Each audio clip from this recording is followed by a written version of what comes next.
Jaya Radha Madhava Kunya Bihare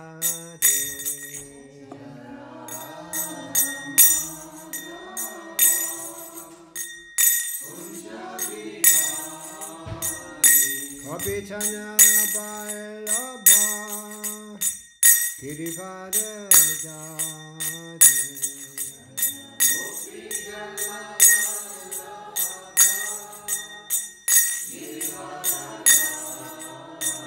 Kapitana Bailaba Girivada Dade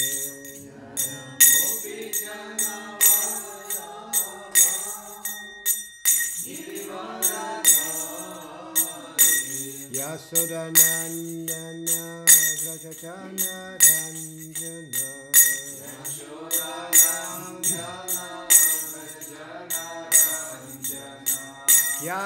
Yamunatira Vanachate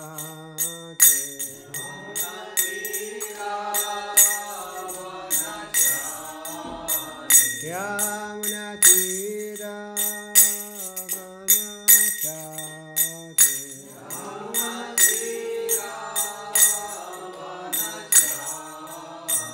Jaya Radha Madhava Kunya Bihare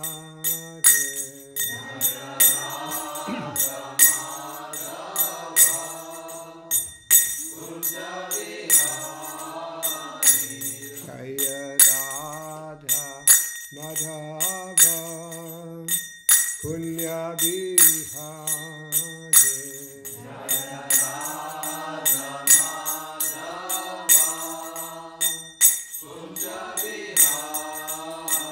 Kapitana Bailaba Girivada Dade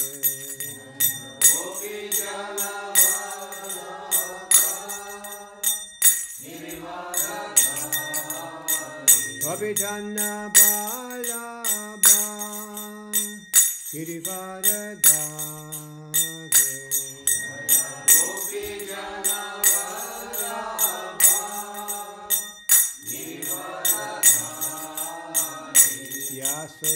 Yasodanandana Vrajajana Ranjana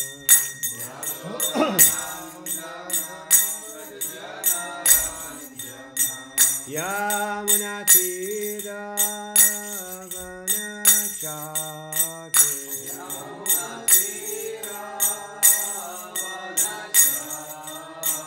Jaya Radha Madhava Kunya Bihare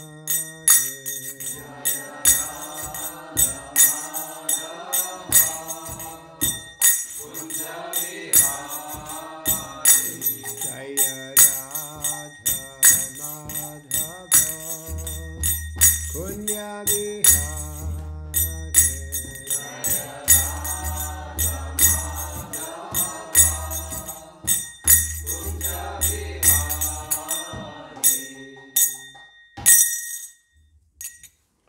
Jaya Vishnupada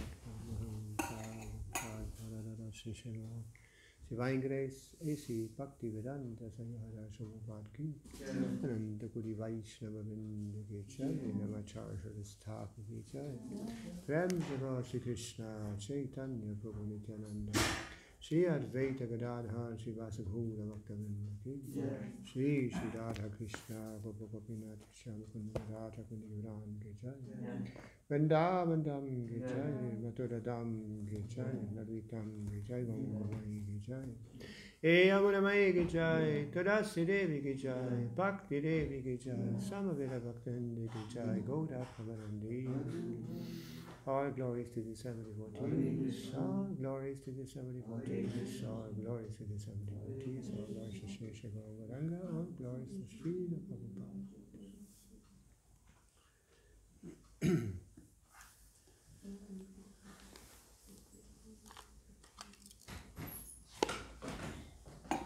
So I have so many books here. This you can take.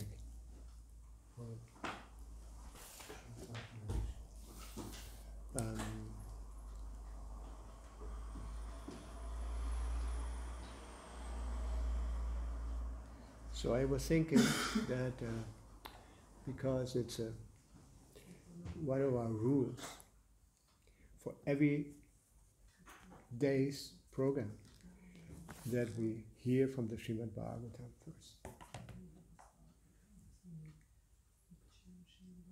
And then I will continue to read from a very special book, which unfortunately doesn't exist in German. We have it in Spanish and in English, but not maybe Russian also, no? Yeah, it's also translated. But in Germany, we don't have it yet.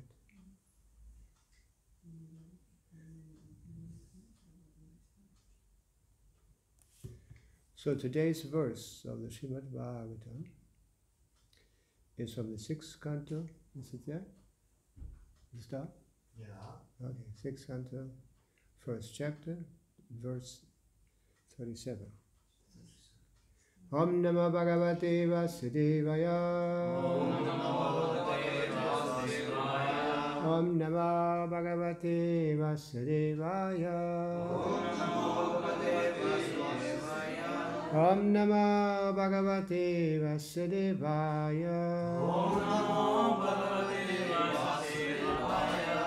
Shri Shuka Uvacha.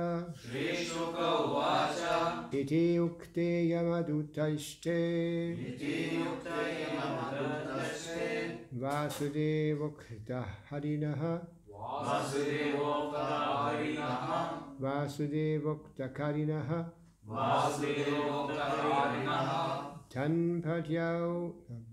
Tan pratyuchu yahasyedam. Mega niradhayagira. Shri Shuka Uvacha. Iti ukte yamadutaiste. Vasudevokta karinaha. Tan pratyuchu pahasyedam. Mega niradhayagira.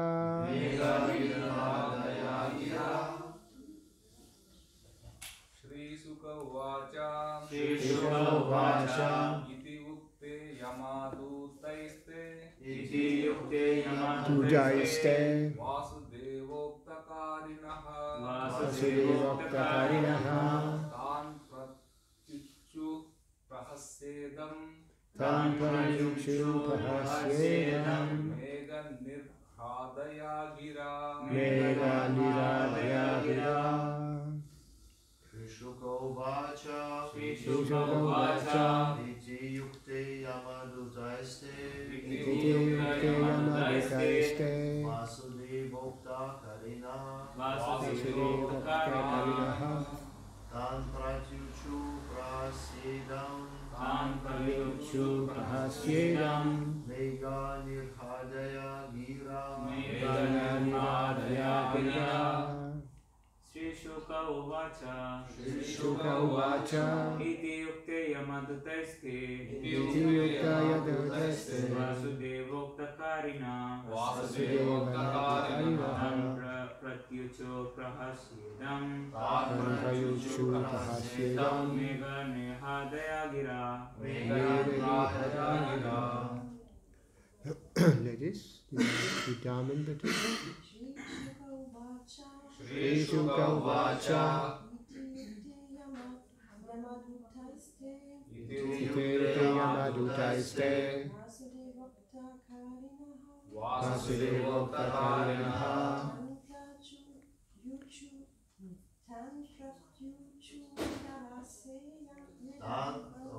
Yukchu pahasyedam.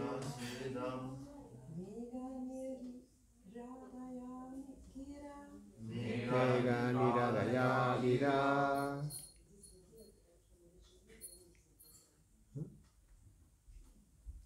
Shri Shuka Uvacha. Shri Sukadeva Swami said. Iti, thus, ukte, being addressed, Yamadutai, by the messengers of Yamaraj. Te, they, Vasudeva Uktakarina, who are always ready to execute the orders who are always ready to execute the orders of Lord Vasudeva, being personal associates of Lord Vishnu, who have obtained the liberation of Salokya. Tan, unto them. Pratyuchu, replied. Prahasya, smiling. Idam, this. Mega Nidadaya, resounding like a rumbling cloud.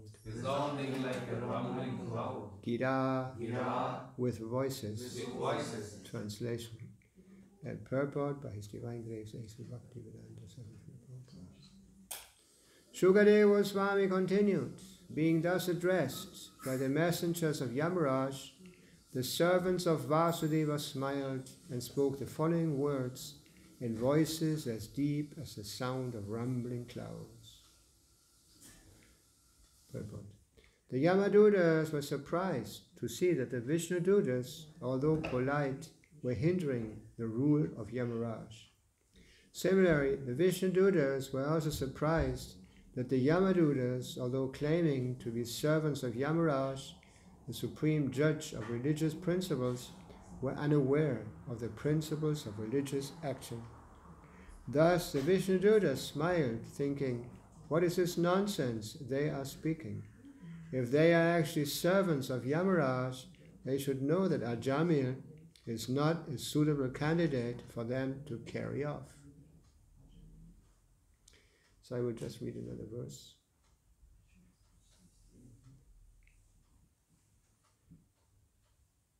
Sri Vishnuduta Vichu Yuyam Vaidharma Rajasya Yadine Desha Karinaha Bruta Dharmasya Nastadvam Yachta Dharmasya Lakshanam. The blessed messengers of Lord Vishnu, the Vishnuduta, said, if you are actually servants of Yamaraj, you must explain to us the meaning of religious principles and the symptoms of irreligion. Purport. This inquiry by the Vishnudutas to the Yamadutas is most important. A servant must know the instructions of his master. The servants of Yamaraj claimed to be carrying out his orders, and therefore the Vishnudutas very intelligently asked them to explain the symptoms of religious and irreligious principles. A Vaishnava knows these principles perfectly well because he is well acquainted with the instructions of the Supreme Personality of Godhead. The Supreme Lord says, Sarvadhanam parijaja mam ekam sharanam braja. Give up all other varieties of religion and just surrender unto me. Therefore, surrender unto the Supreme Personality of Godhead is the actual principle of religion. Those who have surrendered to the principles of material nature instead of to Krishna are all impious, regardless of their material position. Unaware of the principles of religion, they do not surrender to Krishna, and therefore they are considered sinful rascals, the lowest of men and fools bereft of all knowledge, as Krishna says in Bhagavad Gita 7:15. Namandushkiti namudha prapadyanti naradamaha ayaparittagyana suram bhavamashritaha. Those miscreants who are grossly foolish, lowest among mankind, whose knowledge is stolen by illusion, and who partake of the atheistic nature of demons, do not surrender unto me. One who has not surrendered to Krishna does not know the true principles of religion. Otherwise, he would have surrendered. The question posed by the Vishnudutas was very suitable. One who represents someone else must fully know that person's mission. The devotees in the Krishna consciousness movement must therefore be fully aware of the mission of Krishna and Lord Caitanya. Otherwise, they will be considered foolish. All devotees, especially preachers, must know the philosophy of Krishna consciousness so as not to be embarrassed and insulted when they preach.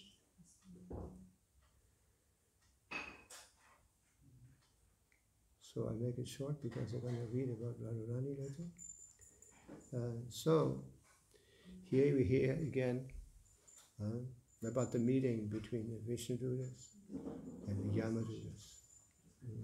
And the Yamadutas were convinced that Ajamil was to be taken to the court of Yamaraj because of his sinful life. He had been a Brahmana. Actually, it says that he was born in a very high Brahmana family, very cultured. Like in Vedic times, Brahmanas were actually Brahmanas. So, and they were decorated with all the Brahminical qualities, like it's mentioned in the Bhagavad Gita. And, but he fell down.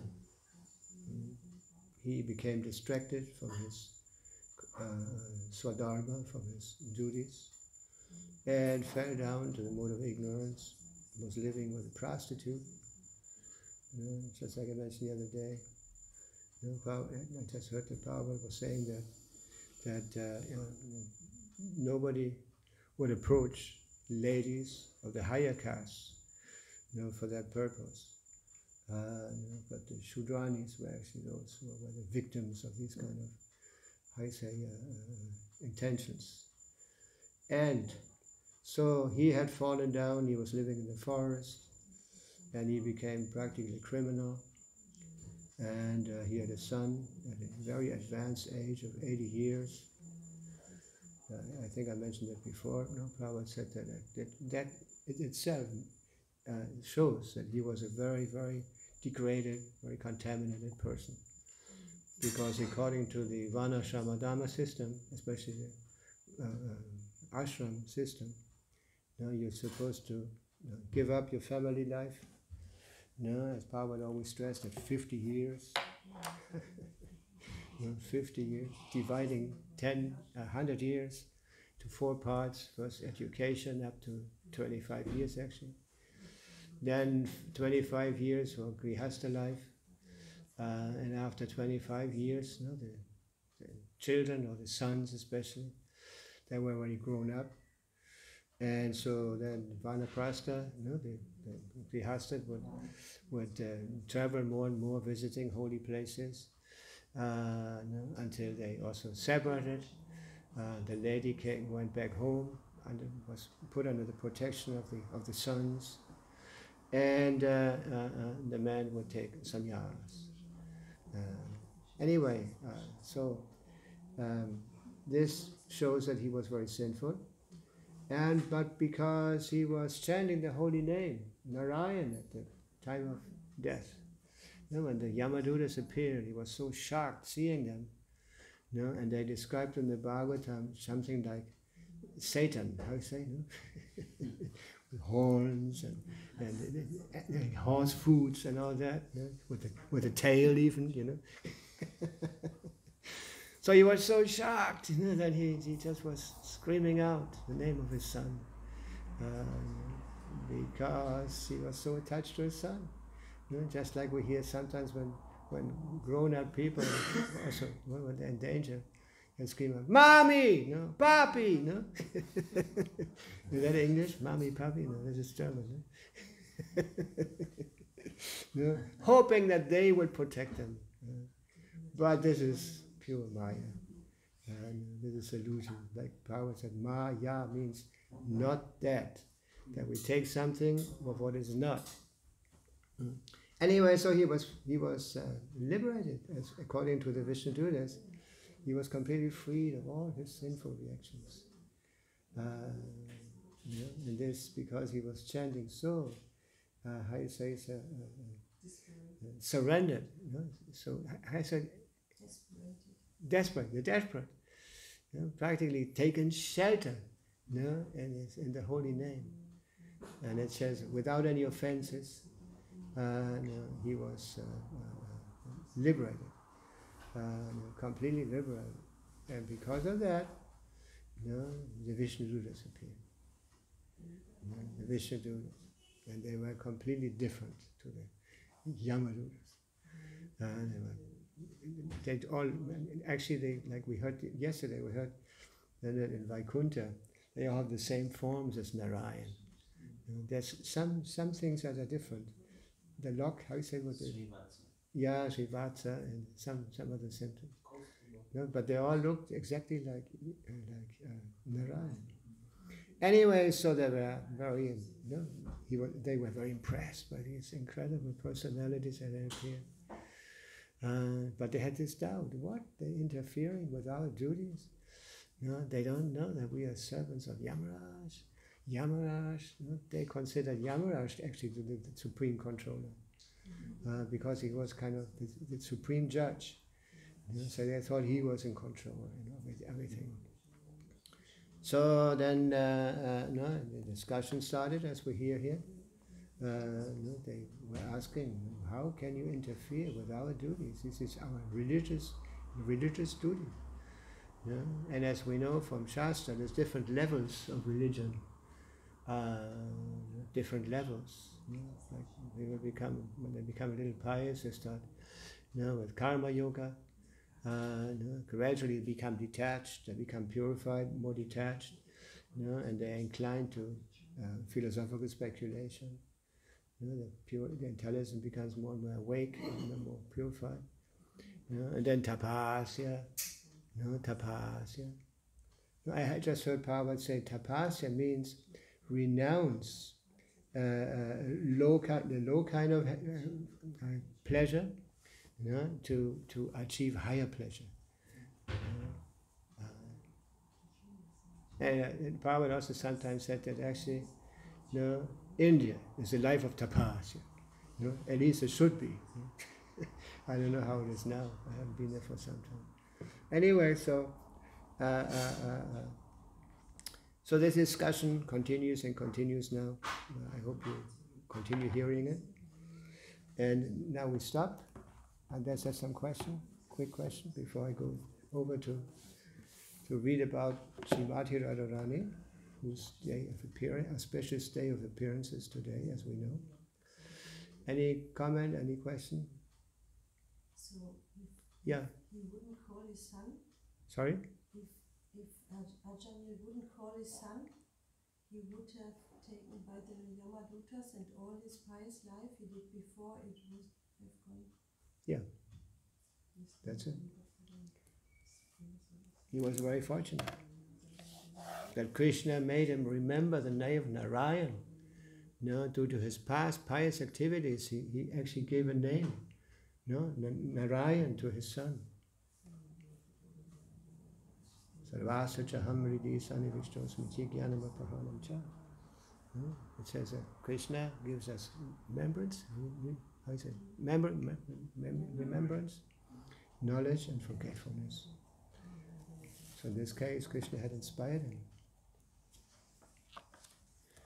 So we're reading a book now, which does not exist in Germany. That's why I'm reading it in English. It's The Glories and Pastimes of Srimati Radharani by Bhakti Purushottam Swami.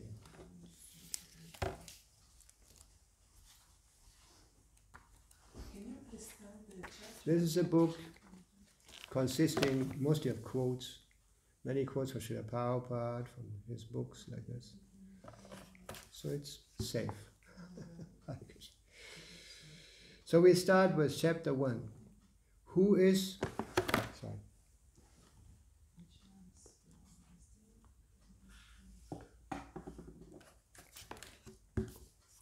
Srimati Radharani? People in general do not know about Radharani. Radha Tattva is a very confidential subject matter which is hidden even from the Vedas. As a result, there are many misconceptions or no conceptions at all about Radharani. Srila Prabhupada says the two transcendental, Radha and Krishna, are a puzzle to materialists. The description of Radha and Krishna from the diary of Srila Swarup Damodar Goswami is a condensed explanation, but one needs great spiritual insight to understand the mystery of these two personalities. This is from the Chaitanya Caritamrita, Adi Lila, chapter 4. Radharani is not some ordinary lady or even some special lady of the material world with whom Lord Krishna was having his pastimes. She is a pleasure-giving potency of the Lord, rendering service unto him eternally in the material and spiritual realms. In his book Sri Chaitanya Caritamrita, Krishnadas Kaviraj has explained about Radharani by quoting a verse from the diary of Srila Swarup Damodar Goswami. Radha Krishna Panaya Vikritira Ladini Saktira Smart Ekatma Vapi Bhuvi Bhura Deha Bedam Gatautau Chaitanyakyam Prakatam Adhuna Tat Dvayam Chaikyam Aptam Radha Bhava Dyuti Suvalitam Naumi Krishna Swarupam Radha Krishna Eka Atma Dui Dehadari Anyonye Vilasa Rasa Svadhanakari.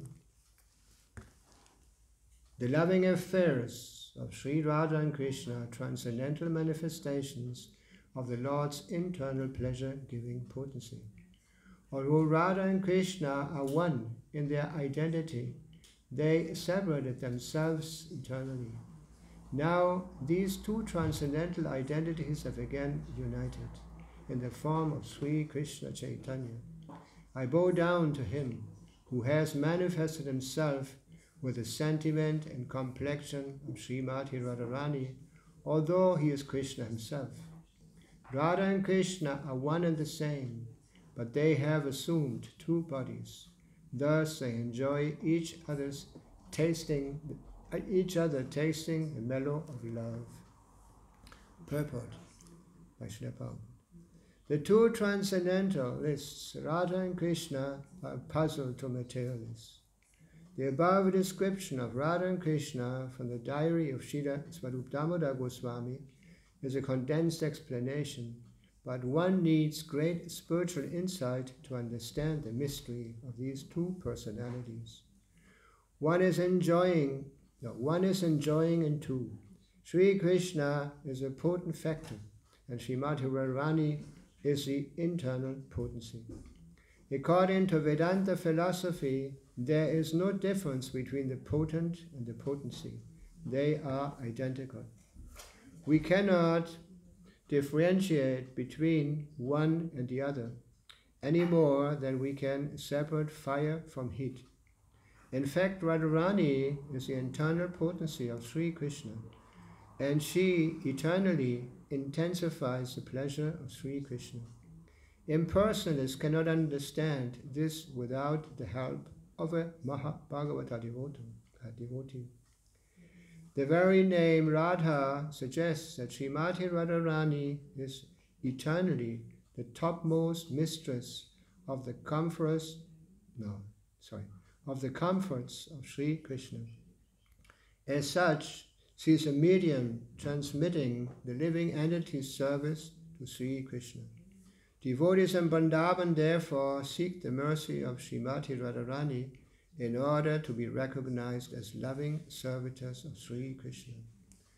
From the Chaitanya Charitamrita, Adi Lila, Prabhupada. Radharani is a manifestation of Krishna's love. Sri Radha is Ladini Shakti, or the pleasure-giving potency of Krishna. Krishna is energetic and Radha is energy. Radha and Krishna are one Atma in the sense that they are Shakti and Shaktiman. Even though they are one Atma, still from time immemorial, they have manifested in two different forms in Goloka Vrindavan to enjoy sweet pastimes. Swayam Bhagavan Krishna has unlimited potencies categorized in three divisions the internal potency or Antaranga Shakti, the external potency or Bahiranga Shakti, and the marginal potency or Tatastha Shakti. The marginal potency is Jiva Shakti. The external energy is the energy by which this material world is manifested, maintained, and annihilated. The internal potency is his potency by which he remains his spiritual. Sorry, there are mistakes in the text. This internal potency is his potency by which he maintains his spiritual world. The internal potency, which is known as Svarup Shakti or Chit Shakti, has three aspects. Sandini Shakti, in its aspect of eternal existence, the Lord's external potency by which he manifests his existence, and the essential portion of the Sandini potency is Shuddha Sattva. Lord Krishna's existence rests upon it. Krishna's mother, father, abode, houses, bedding, seats, and so on are all transformations of Shuddha Sattva. Samvid Shakti is the aspect of cognizance or cognitive potency, which is also accepted as knowledge, by which potency the Lord knows himself and causes others to know him. The essence of the Samvid potency is knowledge that the Supreme Person of Godhead is Lord Krishna. Ladini Shakti, in his aspect of bliss, by which the Lord gets pleasure and devotees are nourished. By this, he possesses transcendental bliss and causes his devotees to experience bliss. Now we will discuss particularly about Ladini Shakti. Ladini da sara prema prema sara bhava bhavira pasana kashta nama mahabhava. The essence of the Ladini potency is love of God. The essence of love of God is emotion, bhava, and the ultimate development of emotion is Mahabhava. Mahabhava Swarupa Sri Sira Thakurani Sarvaguna Kanti Krishna Kanta Sidomani. Sri Radha Thakurani is the embodiment of Mahabhava. She is the prepository of all good qualities and the crest jewel among all the lovely concerts of Lord Krishna.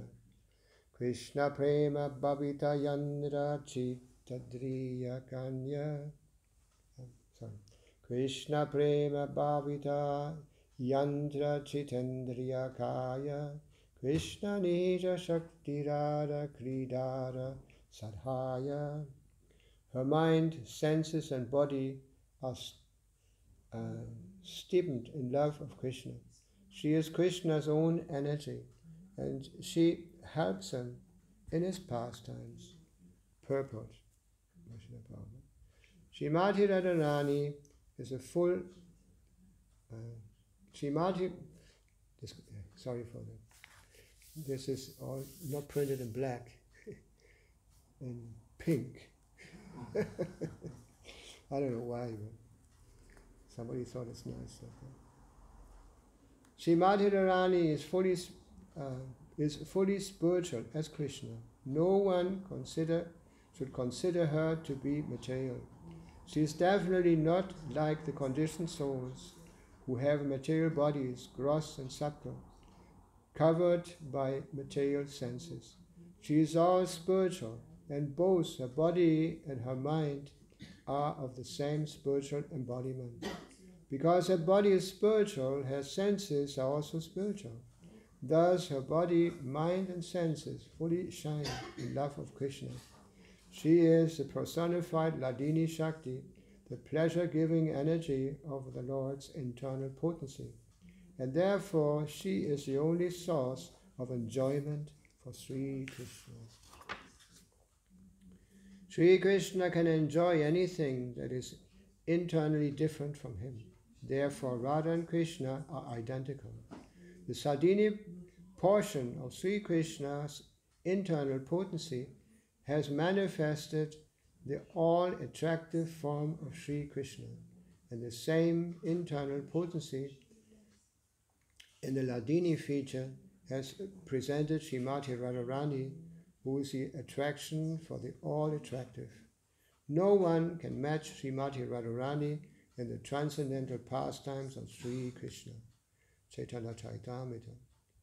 Krishna Kanta Gana Deki Tri Vida Prakara Eka Lakshmi Gana Pure Na Hishtigana Ada Urajangana Rupa Dra Kanta Gana Sada Sri Radhika Haite Kanta Gana Ganera Vistara.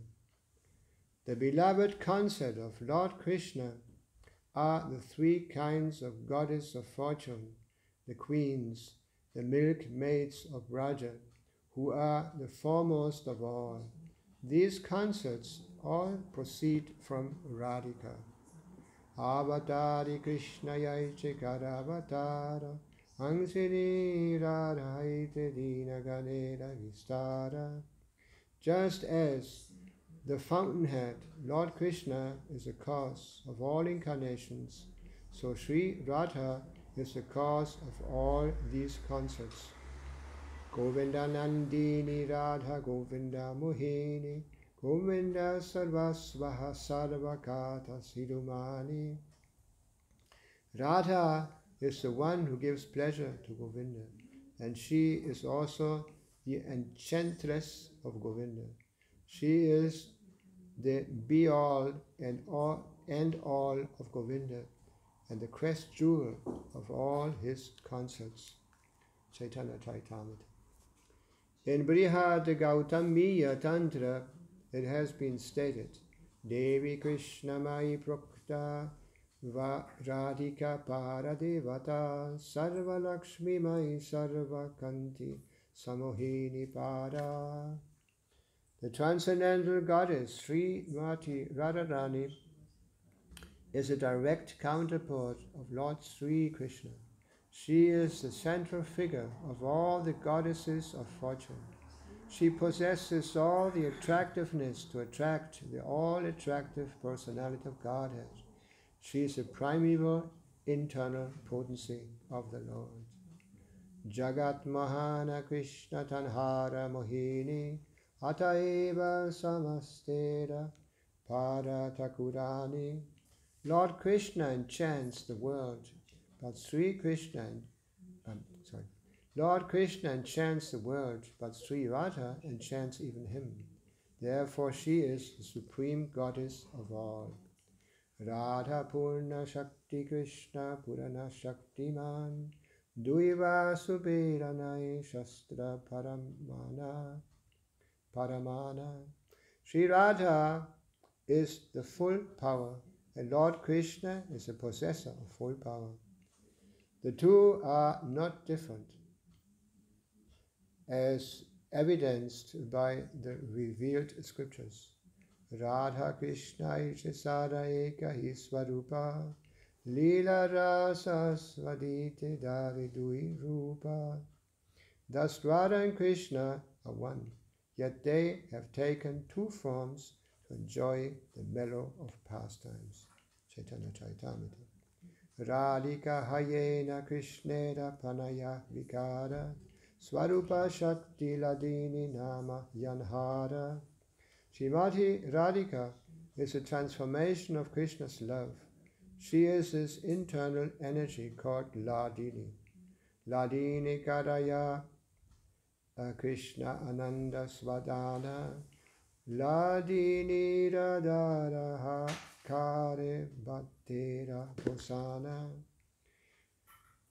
That Ladini energy gives Krishna pleasure and nourishes his devotees. Chaitanya Charitamrita. So we go to the next chapter. the greatness of Radharani's love for Krishna. People in general do not understand the pure loving relationship between Sri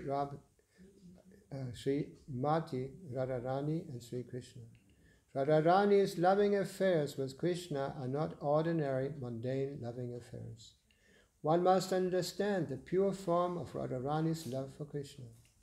In this material world, if there is attraction between people, they say, I love you.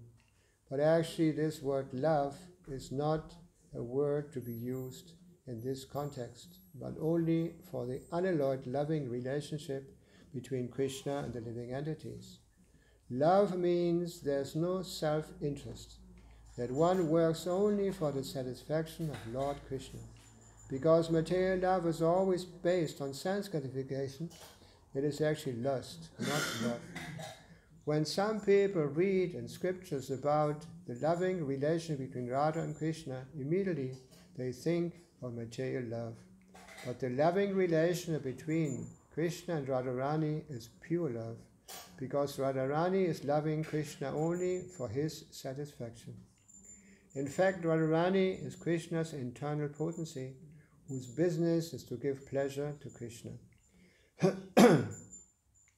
From time immemorial, she has been serving Krishna with devotion to please him. Thus, it is necessary for us to know the difference between love and lust, that we might understand Radharani's loving mood. Now I will quote from Sri Chaitanya Caritamrita on this subject matter, as it has been explained by Krishnadas Kaviraj Goswami, along with Srila Prabhupada's purpose. Gopi Ganera Premera Rudha Bhavanama Vishuddha Nirmala Prema Kabuna Hikama. The love of the gopis is called Rudha Bhava. It is pure and spotless. It is not at any time lust. Purport. The position of gopis in their loving dealings with Krishna is transcendental. Their emotion is called Rudha Bhava, although it is apparently like the mundane six desires. Start again. The position of gopis in their loving dealings with Krishna is transcendental. Their emotion is called Rudha Bhava, although it is apparently like mundane sex desire. One should not confuse it with mundane sexual love, for it is pure and unadulterated love of Godhead. Chaitanya Chaitanya. Kama prema donhakara vibhinna lakshana lauha arahema yaiche swarupa vilakshana. Lust and love have different characteristics, just as iron and gold have different natures. Atmendriya priti vanchatare balakama Krishnendriya priti ichadare premanama. The desire to gratify one's own senses is kama, lust, but the desire to please the senses of the Lord Krishna is prema, love. One should try to discriminate between sexual love and pure love, for they belong to different categories. With the gulf of difference between them, they are as different from one another as iron is from gold. The revealed scriptures describe pure love as follows. Sarvata dvangsha rahitam sati api dvangsha karane yat bhava bandhanam yuno sa prema parikirtitaha. If there is ample reason for the dissolution of a conjugal relationship, and yet such a dissolution does not take place, such a relationship is intimate love.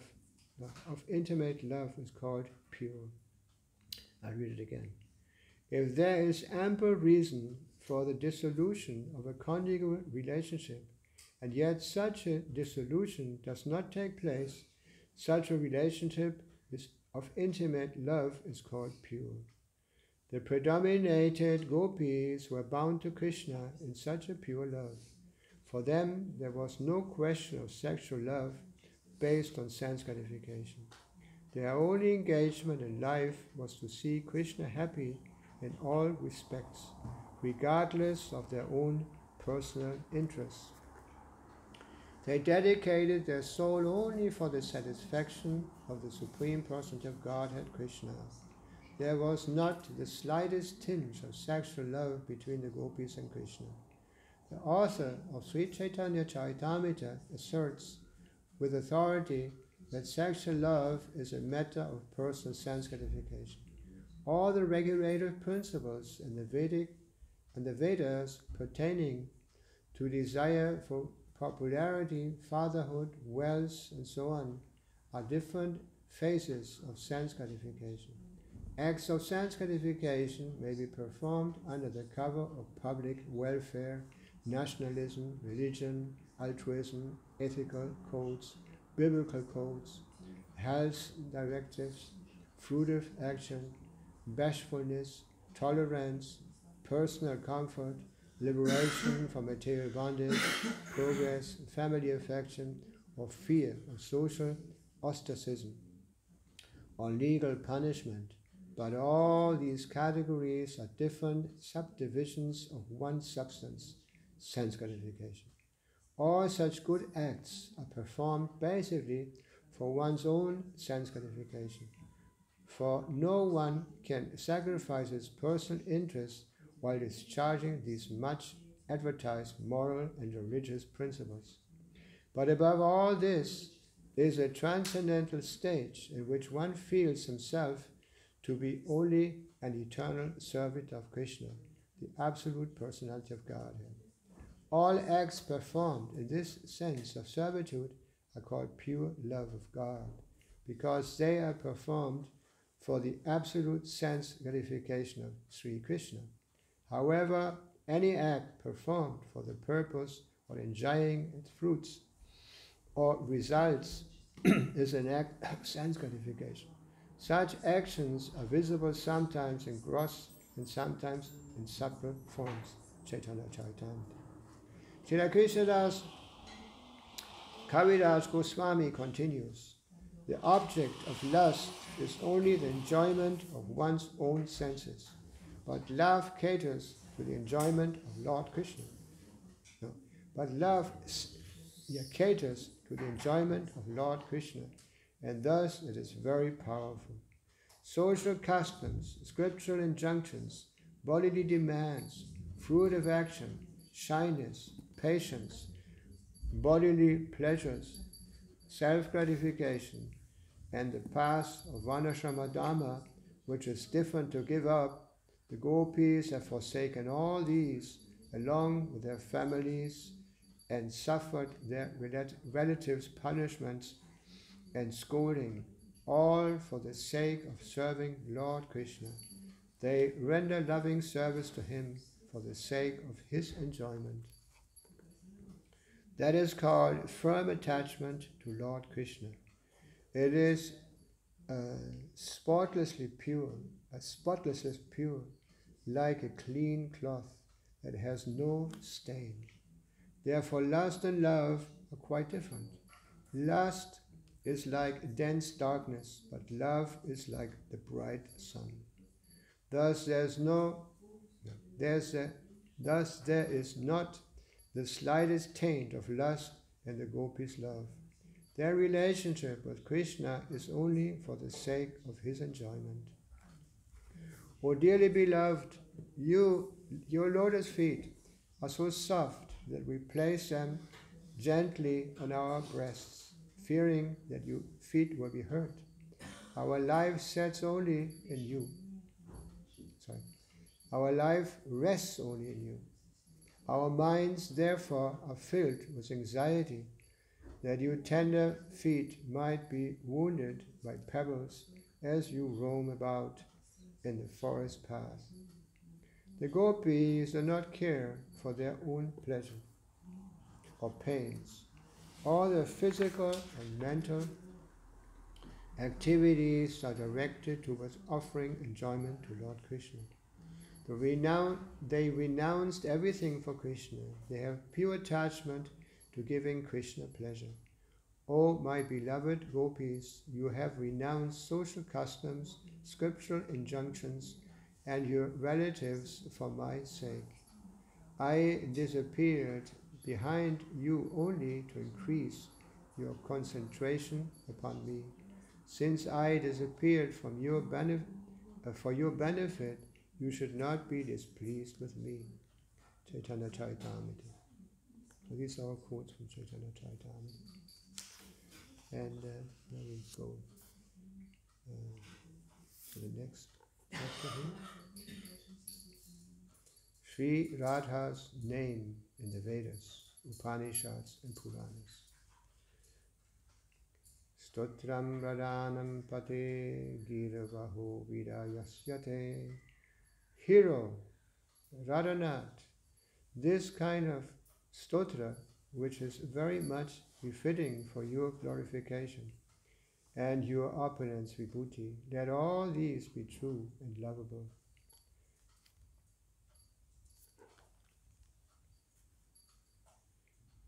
Syamach chavalam papadye, sabala chachamham papadye. I get Shabala, Radha, source of all kinds of vilasa from Shyama. From Sabala, Radha, I get Shyama. From Gopala, Tapani, Shruti, it is known that Gandharva is topmost consort of Sri Krishna.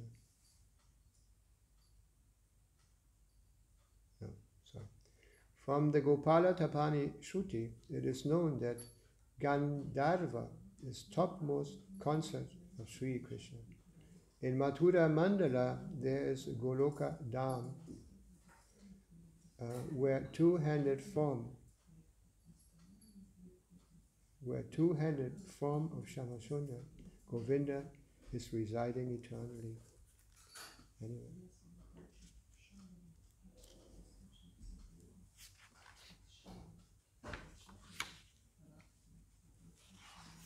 But then, in the end, there's something very interesting, which was also mentioned before. Radharani's name in the Bhagavatam. We find Radharani's name is not mentioned in Bhagavatam. Sometimes unfortunate people do not accept Radharani because her name has not been mentioned in the Bhagavatam. But Gaudiya Acharyas have given different reasons for why her name has not been mentioned in the Bhagavatam directly through indirect, though indirectly it has been mentioned there. In this regard, Srila Sanatana Goswami in his Bhagavatamrita, Brihat Bhagavatamrita, has mentioned Maharaj Parikshit told his mother, Uttara, O mother, my Gurudeva, Srila Shukadeva Goswami, has not been able to mention the name of any gopis when he was describing Srimad Bhagavatam.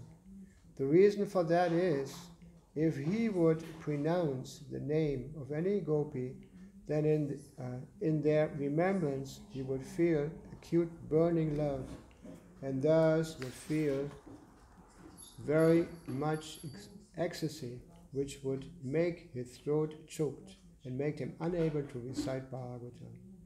Thus it would not be possible for him to continue recitation of Bhagavatam.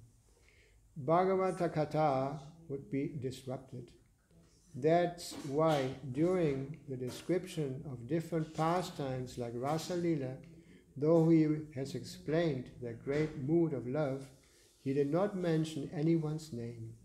Srila Shukadeva Goswami tried his best to not mention any gopi's name, but still he could not control himself. As a result, at one point, he indirectly mentioned her name. When Sri Krishna disappeared from the Rasa Lila, all the gopis were searching for him. At one point they saw the footprint of one gopi along with the footprint of Sri Krishna. the gopi said, Anayad hadito nunam Bhagavan Harir Ishvaraha Yanno Vihaya Govinda Pritoyam Anayat Raha. Certainly, this particular gopi has perfectly worshipped the all-powerful personality of Godhead Govinda, since he was so pleased with her that he abandoned the rest of us and brought her to a secluded place. In this verse, Shukadeva Swami has used the word Ananya Aradita. In this word Aradita, Shukadeva Swami has mentioned the name of Radha indirectly.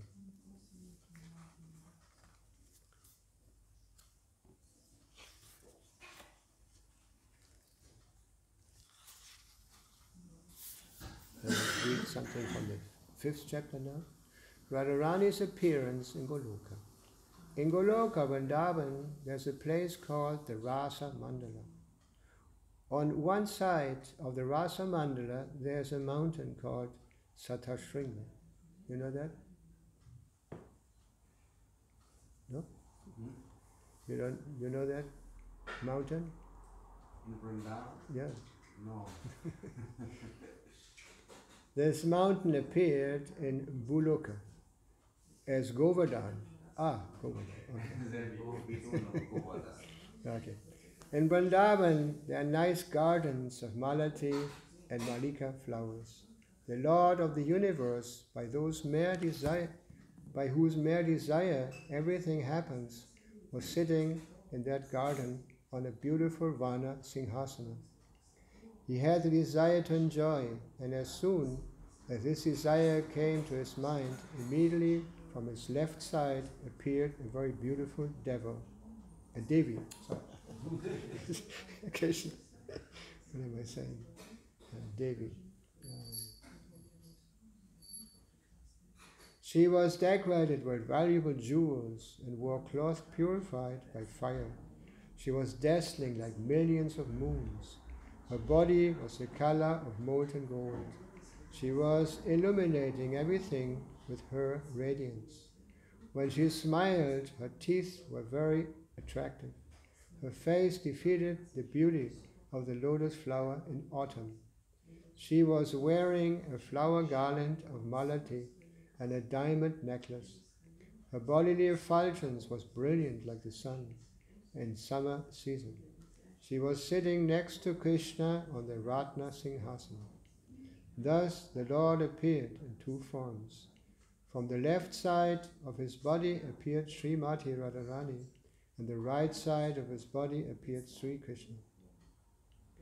When Lord Sri Krishna saw Radhika, he wanted to enjoy with her. Knowing this, her form became even more beautiful. Immediately she ran to pick flowers to offer to the lotus feet of Sri Hari. Because she appeared in the Rasa Mandala and immediately ran to serve the Lord by picking flowers, she is known as Radha. Ra represents the Rasa Mandala, and Da represents Dava Mana Runit. There's something printed wrong here. There's some things printed wrong here. Because she appeared in the Rasa Mandala and was running Davamana to the Lord, when she saw him very enthusiastic to enjoy Ramana, her name is Radha. Regarding the appearance of two forms from one original form of the Lord, it is stated in Narada Pancharatra 2.3.21. The two-handed form of Parabrahman in the form of a young cowherd boy whose bodily color was like new clouds was wandering in Rasa Mandala in Goloka Dham. Only one form of Ishvara divided into two forms. One part appeared as a female form known as a Vishnumaya, or the internal potency of Krishna. The other part remained as himself, Vibhu Purusha, or the male form. He is independent and acts according to his own will. Everything happens as soon as he desires. He has a blue bodily effulgence. He is Saguna, having transcendental qualities, and Nirguna, without material qualities. There is no difference between Radha and Krishna. Krishna serves Radha and Radha serves Sri Krishna. Krishna is energetic and Radha is energy. Anyway, there's another chapter about the appearance of Radharani. Chapter 7. Sri Radha's appearance on earth. There are varying descriptions in different scriptures about the appearance of Srimati Radharani on the earth. One reason for this is that the appearance took place in different kalpas. In his Sri Lalita Madhava, Srila Rupa Goswami relates the appearance of Srimati Radharani as explained by Purnamasi Devi to Gargi, the daughter of Garga Muni. The details of this appearance were known as Purnamasi.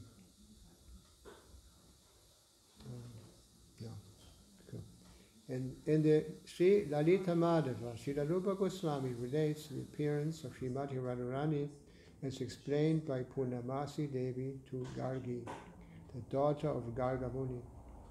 The details of this appearance were known to Purnamasi Devi, as she arranges all the pastimes of the Lord, and she shared this information only with Mother Yashoda and Rohini. Vindhya Parvata was envious of the great Himalaya mountains, because Himalaya, having Parvati as his daughter, had the opportunity to get Lord Mahadeva as his son-in-law. Vindhya Parvata desired to have a fortunate daughter whose husband could defeat Mahadeva in fighting, and who would thus attain the position of Rajendra, emperor, to fulfill his desire. Vindhya Parvata performed severe austerities in order to please Lord Brahma. After some time, Lord Brahma appeared before him and asked him what kind of boon he sought. Vindhya replied that he wanted to have a daughter who carried the blessings that whomever she married could defeat Mahadeva in battle. Because Brahma was very pleased with him, immediately he said, Tathastu, so be it.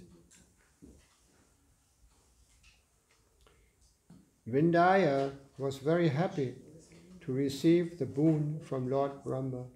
But after offering the boon, Lord Brahma was thinking, who is that person who can defeat Mahadeva in battle? It is not possible. He was worried now about the boon he had granted. Then he realized that Lord Krishna's pastimes were going to take place on the earth. Only he can defeat Mahadeva in battle. Brahma thought, Lord Krishna's eternal concept is Srimati Radharani. If Vindhya Parvata can get Radharani as his daughter, only then can my boon be justified. But how can this happen? Srimati Kirtida is the eternal mother of Radharani. How can Vindhya then get her as her daughter? Worrying about how his boon would come to fruition, Lord Brahma underwent severe austerities to please Srimati Radharani. When she was pleased with him, he requested her to please appear as the daughter of Vindhya Parvata. Radharani agreed, and Yoga Maya Devi arranged for two girls, Radharani and Chandravali, who were already in the wombs of the wives of Vrishabhanu and Chandrabhanu, and put them in the womb of the wife of Vindhya Parvata. As a result, the wife of Vindhya begot two daughters who were very beautiful. In the meantime, Lord Krishna had appeared in Mathura by the order of the Lord. Vasudeva took Krishna to Gokula and left him with Yashoda, who had given birth to a daughter. Vasudeva exchanged Krishna with the daughter of Yashoda and took her to the prison cell where he and Devaki were being held by Kamsa. Hearing that Devaki's 8th child had taken birth, immediately Kamsa came to the spot and snatched the girl from the lap of Devaki. When Kamsa was ready to throw the girl on the stone and thus smash her, the girl escaped from his hand and appeared in her form as Yogamaya Devi. She declared loudly, Kamsa, you were the demon Kalanemi in your previous life. That Lord who had killed you with his disc in the battle, who is known by the learned personalities as the most worshipable of the demigods, and who is cause of the whole cosmic manifestation, today he has appeared on the earth to give pleasure to all the living entities. Kamsa, you should know one more thing. By tomorrow, 8 Mother Shakti, greater and more attractive than me, will also take birth on the earth. Their names are Radha, Chandravali, Lalita, Vishaka, Padma, Saibya, Shyamala, and Bhadra. Among these 8 Mahashakti, 2 will be most famous for their great qualities. Whoever marries these 2 girls will be most fortunate. He will be Rajendra, and he will be so powerful that he will defeat even Mahadeva in battle. After saying this, Devi disappeared from there and left for Vindhya mountain. When Kamsa heard this from Devi, he ordered Putana to kill all recently born auspicious male children and abduct all newborn female children. According to the order of King Kamsa, when Putana was searching for such children, she found 2 most beautiful baby girls. After Vindhya Parvata's wife gave birth to 2 daughters, Vindhya arranged a sanskara ceremony for these 2 girls. A brahmana was performed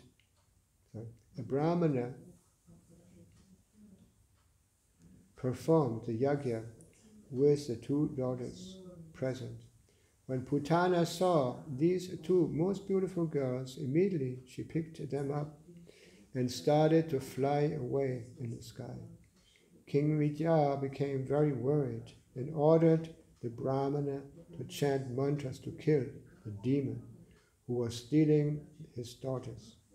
By the order of Vindhya, the Brahmanas chanted the mantra, which caused Putana to gradually become weaker and weaker. She was not able to hold both the baby girls and threw one of them into a river below, which flowed in the kingdom known as Vidarbha. Bhishmaka, the king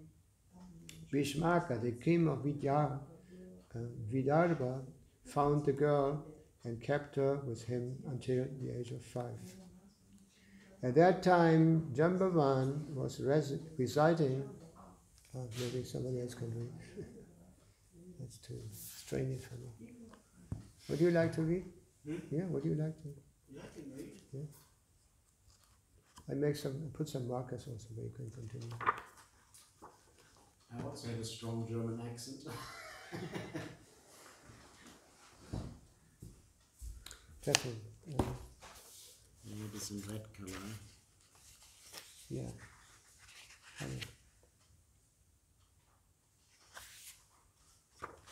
Anyway. Where are we? I start with it. Okay. Krishna. Thus Srimati Radharani and Chandravali appeared among their Shakis.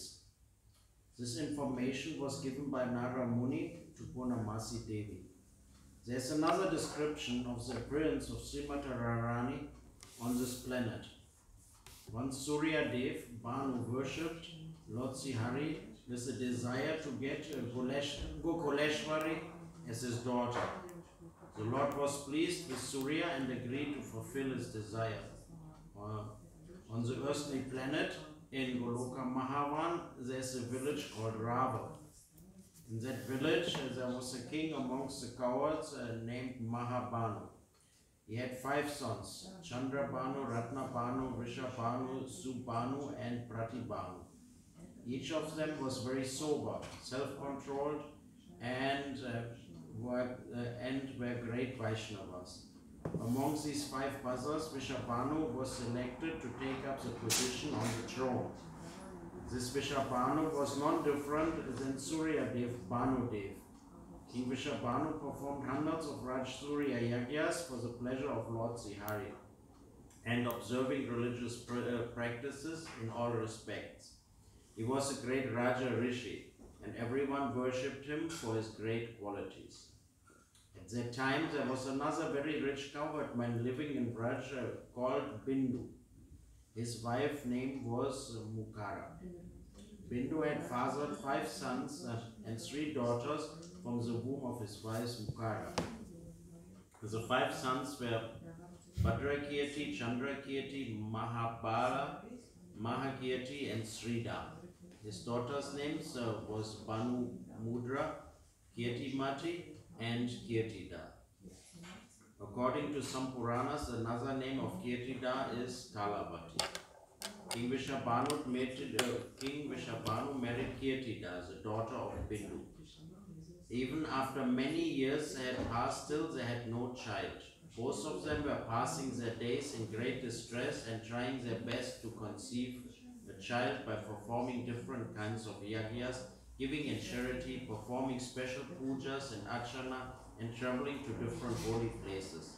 But still, they were not successful. Finally, the most Moment, jetzt wird Radharani hier erscheint This is sie. the most important moment. Most important. And you're leaving us. Moment. Eine kleine Minute. Finally, the most chaste Kirtida advised her husband to worship Devi Caitanya. As per her advice, King Vishabhanu commenced worship of Caitanya Devi at the foot of Govardhan on the bank of the river Yamuna. He performed austerities by following Mauna Vrata and abstaining from food and for long periods of time. One day, while absorbed in meditation doing this vrat, King Vishabhanu heard a sound vibration. Harinam Vina Vatsa Kanda Sudhir Nayayate Tasmat Sri Yasa Kam Rajan Hari Nama Mandu Kirtanam Riha Hari Namani Yacha Kaman Vrindadiya. O Vatsa, my dear son, without accepting Harinam on the ears do not get purified. The ears not get purified. To chant the holy name of Hari is most auspicious. Accept the holy name of Hari properly. Then King Vishabhanu went to the ashram of Kratu Muni, who was situated on the bank of Yamuna, and accepted Harinam from Kratu Muni, who explained so many different rules and regulations. The mantra given by Kratu Muni was Hare Krishna, Krishna Krishna, Hare Hare, Hare Rama, Rama Rama, Hare Hare. Then Kratu Muni told the king, Iti Sudaksha Nama Maka Nama Nam Trikala Kala Masapam Natam Prararopaya Sava Vedesu Vidyate. Brahma Purana Uttarakanda Radha Hidaya. After giving the mantra to the king, Kratu Muni told Vishabhanu, Sako va Vaishno api, Surova Satvi eva va, Gana Patiyo labit kana, Sudim nama mikirtanat. whatever Sakta or Shiva, Saura or Vaishnava or Ganapati, in any case, only Harinam Kirtan brings purification to the ears. Unless one takes Harinam at the beginning and purifies the ears, no other mantra will give any result. In whose ear all the holy name of Lord Srihari has not entered, his ears are contaminated like low-born sabras.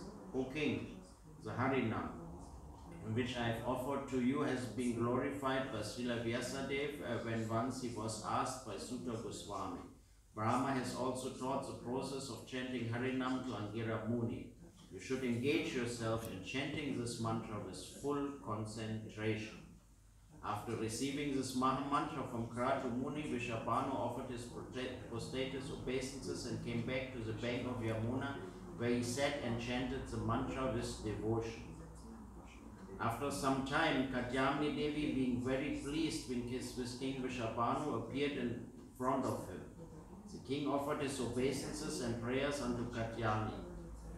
When Devi asked the king what boon he sought, he replied simply, by having your darshan, all my desires are fulfilled. Still, if you're pleased to give me some boon, then what can I say? The desire of my heart are known to you. After hearing the words of Maharaj Vishapanu, Caitanya offered the king an oval box in the shape of a golden egg, which was radiant like thousands of suns. Caitanya Devi then disappeared. Maharaj Vishapanu returned to his home with great jubilation.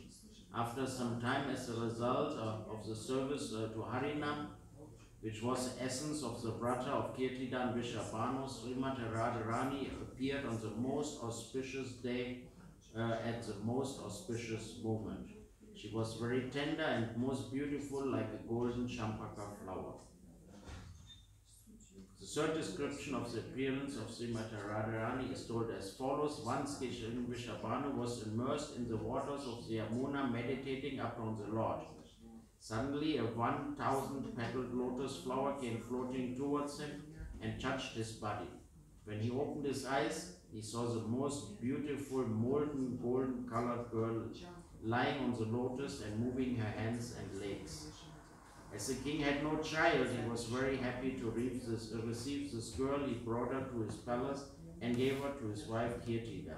Thus, Srimati Radharani appeared in the earthly home of her eternal parents Kirtida, Sundari, and Maharaj Vishapanu. Basically, she fell down from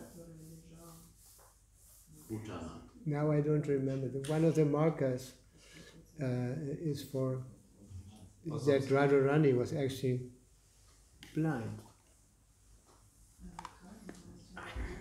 And they didn't notice that she was blind. Yeah, that is the most beautiful pastime when Krishna looks over the corner of the crib. Yeah.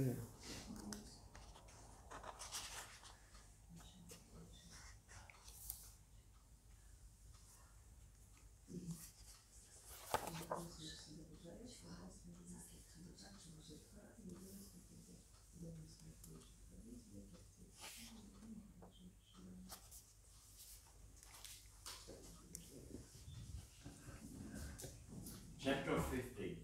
Opening of Srimati Radharani's eyes. 15. On the day following Srimati Radharani's birth, Purnamasi Devi came to the house of Vishapanu on the invitation of Kirtida. As soon as she saw the baby girl, immediately she felt so much ecstasy and said, "It is none other than Rajeshwari who has appeared in your house." She advised Kirtida and Vishapanu, "Take nice care of this girl. She is the origin of Lakshmi Devi. She is Ishwar. She is the controller of Bhuloka and Goloka. She is always worshipped by the Gopakanya cowherd girls. Great personalities like Brahma, Shiva, Indra, Marut and Varuna constantly offer their prayers at her lotus feet. Just as Sri Hari appears on this earthly planet by his sweet will, In the same way, this girl, who is the eternal consort of Sri Hari, has appeared in your house. By seeing, touching, and worshipping these girls, all desires will be fulfilled. She has appeared here to perform some confidential pastimes. You must take care of her very nicely. After some time, when King Vrishabhanu and Kirtida were looking at their beautiful daughter more closely, then they suddenly realized that she was not seeing anything. Her eyes were still closed. Everyone, including Kirtida, started to cry in distress that such a beautiful girl was blind. Still, even so, she was blind because of her unparalleled beauty. Everyone came to see the newborn daughter of Vrishabhanu and Kirtida. Nanda Maharaj and Yasoda also came there. Along with their son Krishna, Nanda Maharaj and Vrishabhanu embraced when they met, and Mother Yasoda was greeted with loving affection by Kirtida. She took her inside the house and also embraced her. Lord Krishna understood that his eternal consort Sri Radha had appeared in the house of Kirtida. Radharani in the form of baby girl was lying on the bed. While both Yasoda and Kirtida were busy discussing the newly born girl and her unfortunate blindness, Sri Krishna climbed down from the lap of Mother Yasoda. Entering the room where Radharani lay sleeping, she climbed onto her bed and touched her eyes. Immediately she opened her eyes to take darshan of her beloved Sri Krishna.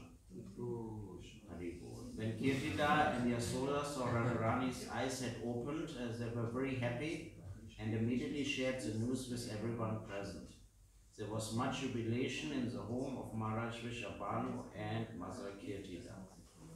There's another description regarding opening of Radharani's eyes. Mother Yasoda came to the house of Kirtida carrying her son in her arms. When Yasoda saw the beautiful daughter of Kirtida, immediately she placed Krishna on the ground and picked up Radharani, cradling the child in her lap. Seeing this, Krishna became upset and started to cry. Yasoda bent down and picked up Krishna, also placing him on her lap. It is the nature of children that whatever they come together, they try to touch each other. When Radha and Krishna came close to each other in the lap of Yasoda, Krishna reached out to touch Radharani. At his touch, Radharani realized that Krishna was in front of her and opened her eyes to take darshan of him, her first sight on this earthly planet. The reason for Radharani taking birth as a blind girl is as follows. In Goloka Dham, when Krishna was preparing to come on the earth planet to perform his Bauma Lila, he mentioned to Radharani that she also had to come to appear in his pastimes. But Radharani expressed her reluctance to come to earth because she had to have to see so many people, when she only wished to see and look up and see Krishna. Krishna assured her that on earth she would be able to see him always. Radharani accepted on the condition that on earth the first person she saw would be him. That is why she appeared as a blind girl and gained her sight only in the presence of her beloved Shama Sundar. There's something pointing. There's to pointing to 17th Srimati Radha's Annapasana ceremony. It's short, no? Yeah, it's very short. Yeah, they will read. Can I read? Yes, you're welcome. Chapter 17. Srimati Radharani's Annaprasana ceremony. When by the touch of Krishna, Radharani regained her vision, the friendship between Yashoda and Kritika became more intense. Both families started to visit each other's home regularly. Sometimes Radharani would visit Nanda Maharaj's house with her mother. There, she would have darshan of her most beloved Sri Krishna. Radha and Krishna continued to grow day by day. All the Nitya Siddha Sakhis of Radharani also appeared in Brazil. Vishaka appeared on the same day and at the same moment as Radharani. There are 8 dear Sakhis of Radharani, who are like the expansions of Radharani's body. They are Lalita, Vishaka, Chitra, Indulekha, Champaklata, Tungavidya, Rangadevi, and Sudevi. When Radharani reached the age of 7 months, King Vrishabhanu made elaborate arrangements to celebrate the Annaprashan ceremony of his daughter. He arranged a great yagna and invited all the citizens, Brahmanas, relatives, and his most dear friend Nanda Maharaj and his family.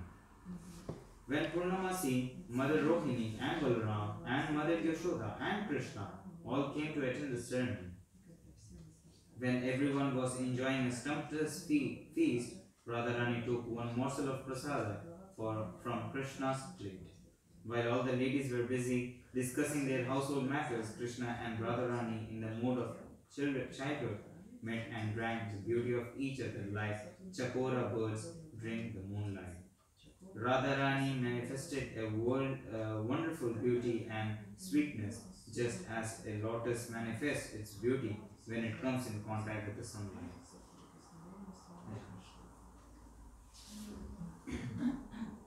Actually, I have a question.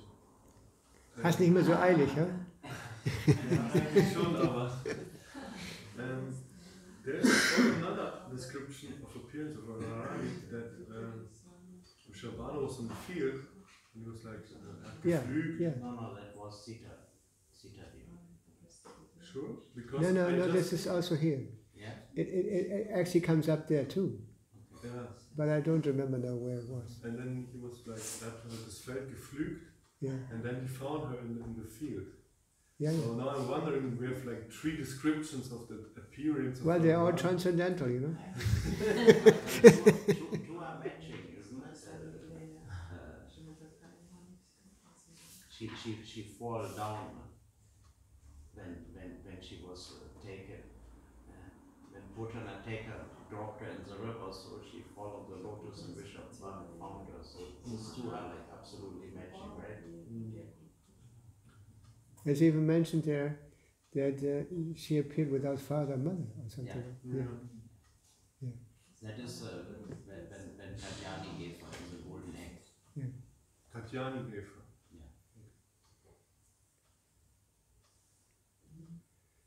Interesting. Little more. There's also a list of all the qualities of Radharani. It might be also interesting. It's one chapter. One chapter, short chapter. There's a description of Radharani's qualities.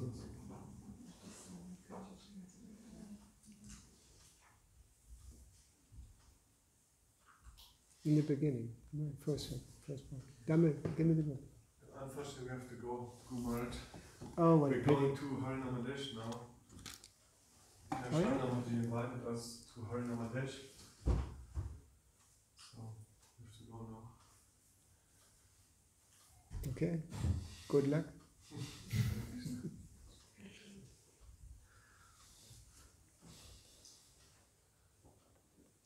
Yeah, I had a mark there. Yeah. Okay. Chapter 10, Kapitel 10, Srimata Radharadika's 25 principal qualities. Which chapter? 10. Ananta Guna Sri Radhika, Radhisha Pradhana, Sri Gunera Vasara Krishna Pradhana.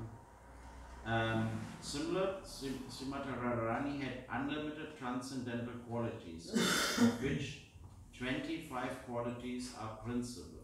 Sri Krishna is controlled by these transcendental qualities of Srimata Radharani. Madhura, sweet, she is very sweet. Navavadya, useful. She is always freshly useful. Shala, apana, apanga, having restless eyes, her eyes are restless.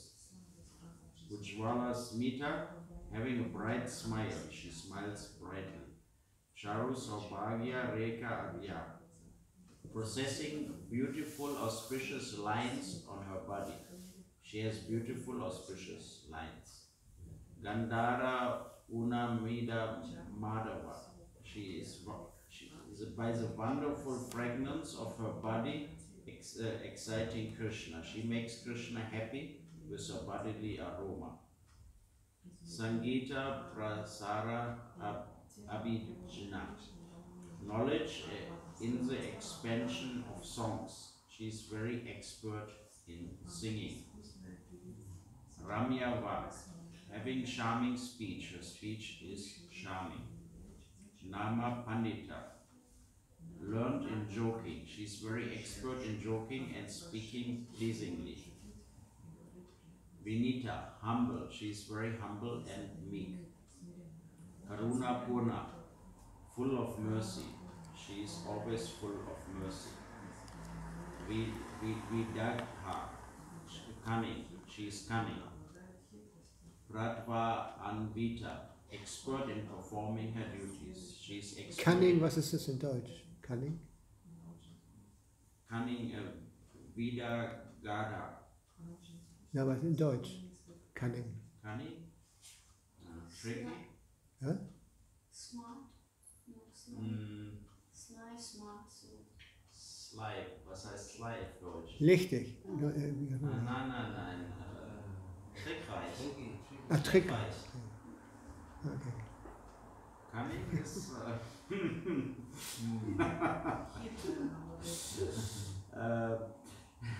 Laja Sila, shy. She's shy. Mariada, respectful. She's always respectful. Daria, calm. She's always calm. Gambira Salini, grave. She's always grave. Visala, playful. She's expert in enjoying life. Mahabhava, of advanced ecstasy. She's situated at the topmost level of ecstatic love. Parama Utkasa Tarasini Goloka Prema. In the highest excellence. She's situated at the topmost level of ecstatic love. Jagat Snehi Yasa, who's famed. She is the most famous of submissive devotees. Guru Sneha, whose great affection. She's very affectionate to elderly people. Shakti Pranayati Vasa, controlled by the love of her gopi friend. She's very submissive to the love of her friends. 24. Krishna Priya Advali Mukhya, the chief among those who are dear to Krishna.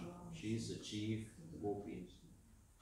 Asrava Keshava, to whom Keshava is submissive. She always keeps Krishna under her control. That. Hari. Thank you.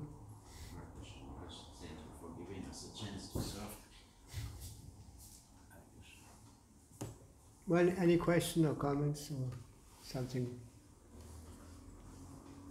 Maharaj, can't we leave anybody else except Krishna? Sorry? Can't we love somebody else except Krishna? Yeah, those people who are in love with Krishna. Just like Srila Prabhupada. No? We love Srila, well, we still continue loving Srila Prabhupada. You know? And where is this coming from? Because he was so dear to Krishna. Everything related to Krishna becomes very auspicious. I heard a class yesterday, Prabhupada, on the day of Radhastami. This class is not in the database. I searched for it, it's not there, because I wanted to read it at the same time. But it was not there. And several points that caught my attention. One thing Prabhupada also said, Radha Krishna is just one soul. There's not two souls. I mean, I was impressed by this. Here you directly. Yeah. And there were more things. Maybe I made some notes actually. Oh, and Prabhupada also said that there's two kinds of worship of Krishna. On the Bhava stage, Raga stage, Raganuga, and on the Vaidhi platform. Just like Prabhupada says, 9 principles of devotional service. Yeah? The first 7 are on the sadhana platform, and the last 2 are raga platform. You know, like, well, the last ones. No, anyway, so.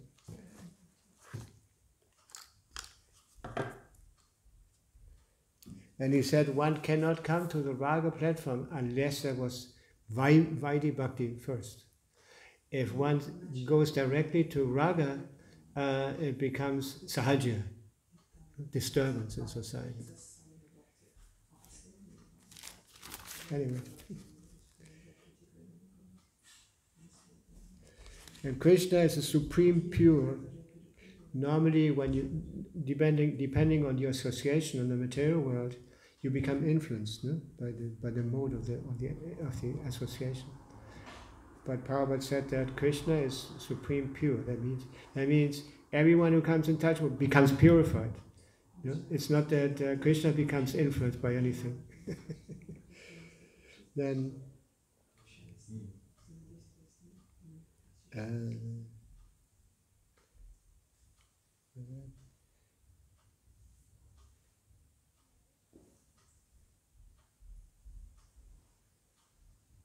then he said, Radharani did not take birth from father and mother. Anyway.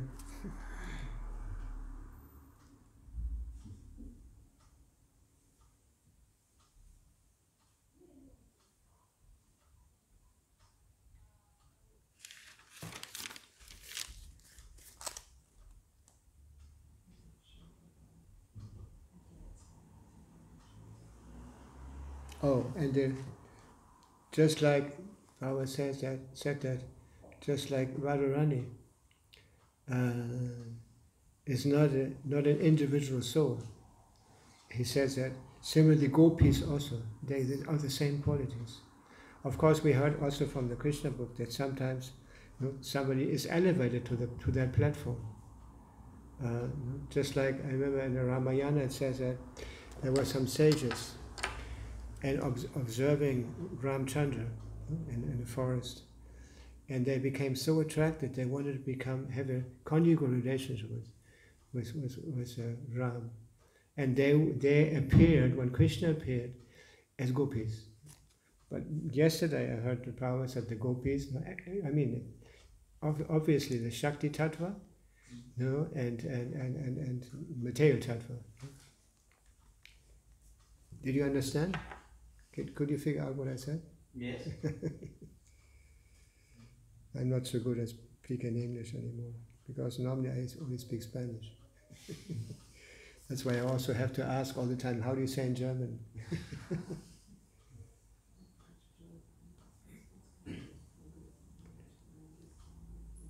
Anyway, any more? I will stop here. There's a statement by Bhakti Siddhanta where he said we're only worshipping Krishna because Radharani worships Krishna. If Radharani would worship somebody else, we wouldn't worship Krishna.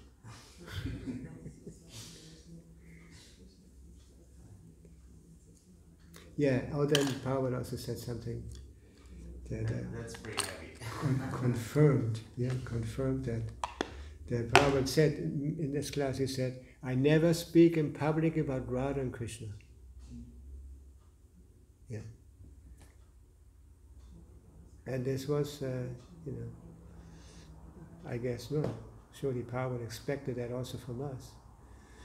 That we don't speak in public about the confidential relation or pastimes of Radha and Krishna. Yeah. Because when people hear about the Rasa Lila or something, because they're not purified, they immediately relate it to mundane kind of activities or lust and greed and all these things. But actually, that's why Prabhupada said in the same class, he said, first, Vaidhi Bhakti, sadhana, principle sadhana.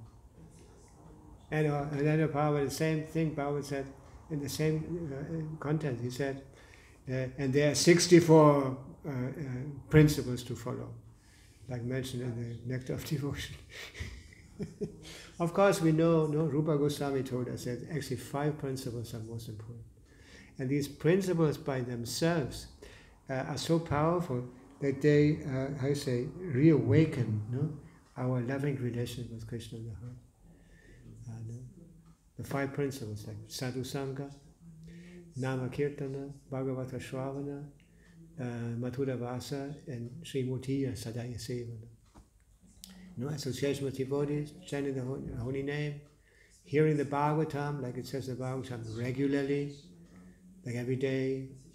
Then Mathura Vasa, one has to take shelter at a holy place, like you are living in the holy place, I heard.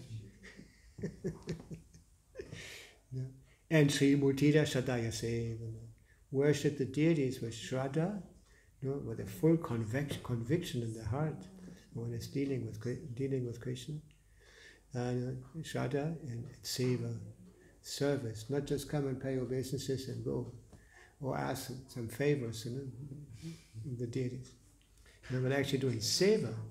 That's why in India, for example, when people come to the temple and normally they always bring some dakshina, some boga or something.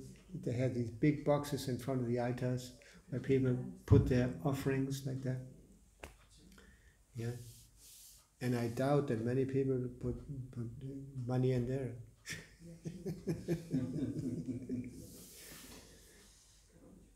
Yeah, anyway. Hare Krishna. I want to just, the advantage living in Vrindavan, my friend Jagadguru, it's kind of, it sounds a little mundane in the beginning. He brought one of those boats you can blow up with a little motor at it. So our pastime is always, we set it in Vrindavan before Kaliagat, we put it in the river, and then we drive to Mathura, and then we come Vishwangat, and then we come to Raval. And near Raval there's one small island, then we always sit on that island and we have a little picnic, and we're always thinking we are very near to the spot where the lotus, where Radharani was found, because right in front of Raval. I take my daughter or my kids sometimes with us. It's kind of a little mundane, but because it's Vrindavan, it is very nice. Yeah. I remember we had a rule here in Germany many years back when we started going to India, that we found out that when the devotees, especially Sankirtan devotees, went to India, Vrindavan, when they came back, normally they were sick and they couldn't do anything for a long time. So then the rule was established that they could only go for a certain number of days to Vrindavan. So when they would come back, they could continue with their Sankirtan. Here in Germany, we had a devotee he was attacked by so many mosquitoes that he was in such a bad shape that he never wanted to go back to Vrindavan.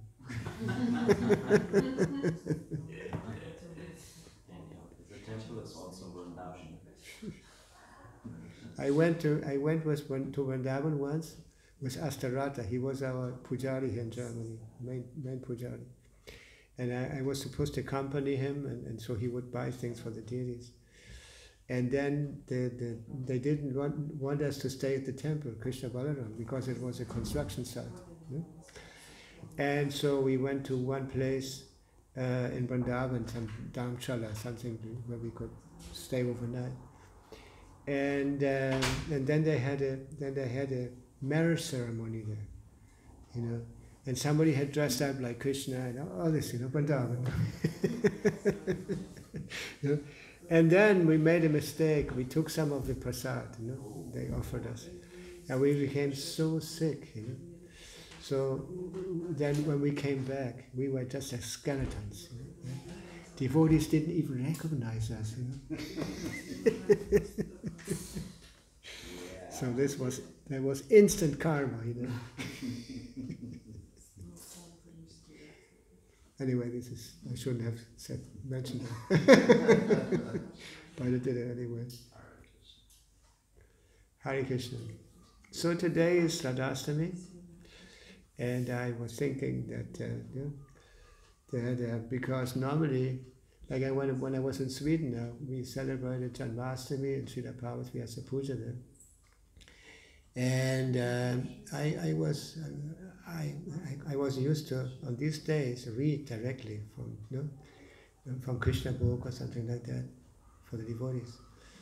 And so I insisted I wanted to read about Krishna's appearance, because I told them Krishna, Parvati is the best person to explain this to us.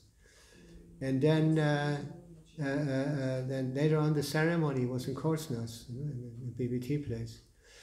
And all we did there was just, so many Indians came, and they were all just bathing the deities. And nobody said anything about Radhastami or anything like that. So I noticed that also in other places. That's why I'm accustomed to read on these days as much information, so devotees get acquainted. How is it that they get? Yeah, they get acquainted. Otherwise, it's just like. It's like going to the holy place and not speaking to the sadhus. Yeah, right. Yeah, not hearing properly. Okay, thank you very much for your patience. Hare Krishna. Thank you.